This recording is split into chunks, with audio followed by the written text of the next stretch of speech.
Bueno, ezagutzen ez nosunontzat, Aitor Etxebarria naz, esango nuke jaiotzez fizikoki bilbotarra, Arima lekeitiarra, eta gero hainbat tokitatik zehar ibilitakoa.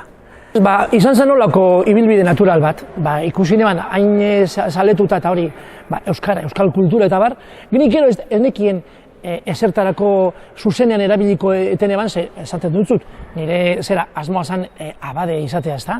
Hemen gagozan leku honetan aterrazatu neban, eta hemen txemone bazan ikasten 5 urte, berez banintzan letren alorrekoa.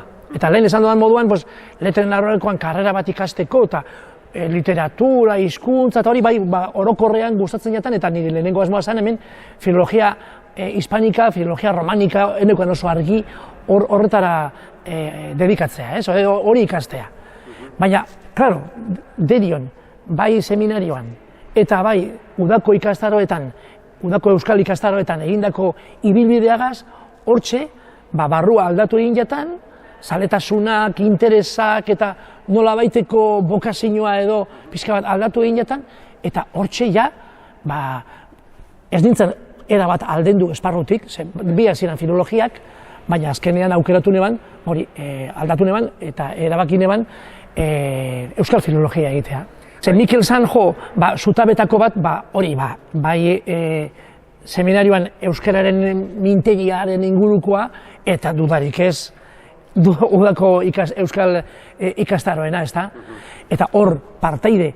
Eta, esan dudan moduan, nik uste kurso bitan irakasle izan da, eta gainera, literaturako zera irakasle izan da, horrek eragin zuzena eukiban, ezta, nigan.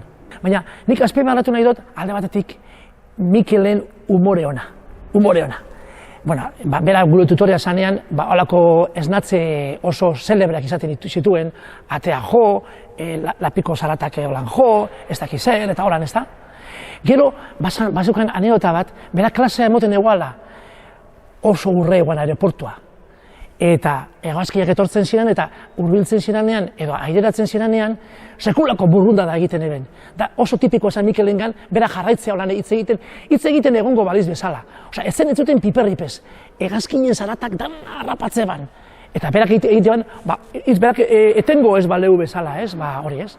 Eta hirugarren anekdota, hau ez dakit zuk ikusi zizurelu, ala ez, bera gure tutorea zala, bueno, batzuetan aholkuak eta emoten ebazan, eta, claro, bera, pentsa izu, gu derion gengo zan, Bilbo hurbilegoan, eta bera, lagunekin, edo beste abaizekin, edo ez dakin hortzuekin, zinera etortzen zan, ez, eta hola. Eta, claro, kontuen hartu urtetan gagozan, 75, 76, Frankoren eriotzeak antxe bertan harrapatu ninduen, eta, claro, Franko hiltzeagaz batera, irekiera, apertura, zineman ere bai, eta badakizu, orduakoak ziren lehenengo destapeak eta holakoak ez. Eta behin, etorri jakun klasera esaten, zelan egon zala ikusten Bilbon, la trastienda. Eta hori zan lehenengotariko destapea. Berak, serio, serio esaten euskut, ez joan ikurretzea pelikula hori, ze hombre, estena batzuk ikusten dira, ez da ikusten zuzenean, baina sugeritu egiten dira, haienak eta ez dakiz zer, eta hori, kontxo, zer gehiago propaganda hon bat egitea hori baino pelikula ikustera joateko, ez da, batzu behintzat, Ni orduan formalenetarikoa nintzen, baina beste batzuk, ostras, horako erreferentziekin, bagoaz iztu bizian.